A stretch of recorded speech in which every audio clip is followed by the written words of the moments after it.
consommateur est-il sensible au prix? Il est en effet intéressant de connaître la réaction du consommateur en cas de hausse ou de baisse du prix d'un produit. En microéconomie, un outil permet de mesurer la sensibilité de la demande d'un produit compte tenu des variations de son prix. On parle alors d'élasticité prix de la demande. Autrement dit, c'est un outil qui permet de quantifier l'impact de la variation de la demande d'un produit suite à la variation de son prix. In fine, on peut déterminer si le consommateur est sensible au prix ou pas. Prenons un exemple.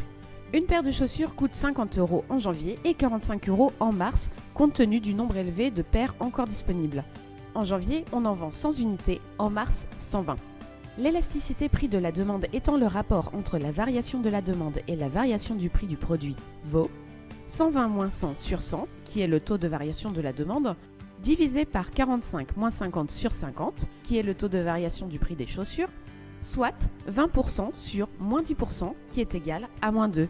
Ainsi, une baisse ou une hausse de 1% du prix des chaussures a pour conséquence une augmentation ou une baisse de 2% de la demande. Toutefois, on peut obtenir une élasticité prix de la demande positive, c'est-à-dire que la demande augmente avec les prix et inversement. Il existe deux cas de figure. Premièrement, il y a les biens de Giffen, du nom de Robert Giffen, économiste écossais. Ce dernier avait montré pendant la grande famine irlandaise du 19e siècle que le prix de la pomme de terre avait fortement augmenté.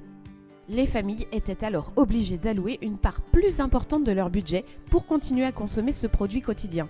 Un bien de Giffen est donc un bien de première nécessité, que l'on continue à consommer même si le prix augmente et qui suppose ainsi de renoncer à d'autres biens plus coûteux.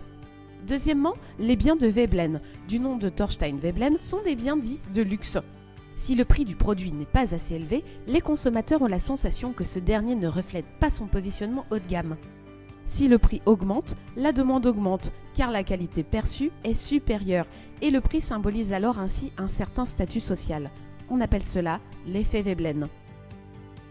L'élasticité est faible quand sa valeur est comprise entre -1 et 1. Par ailleurs, on parle de demande inélastique quand il n'y a pas de réaction de demande face à de fortes variations de prix. La demande tend à être inélastique s'il s'agit d'un bien de première nécessité, peu substituable, sur une période courte, dans un large marché. Au contraire, la demande est dite élastique quand la quantité demandée répond fortement aux variations de prix. C'est le cas pour les biens de luxe, les biens substituables, sur une période longue et sur un marché étroit.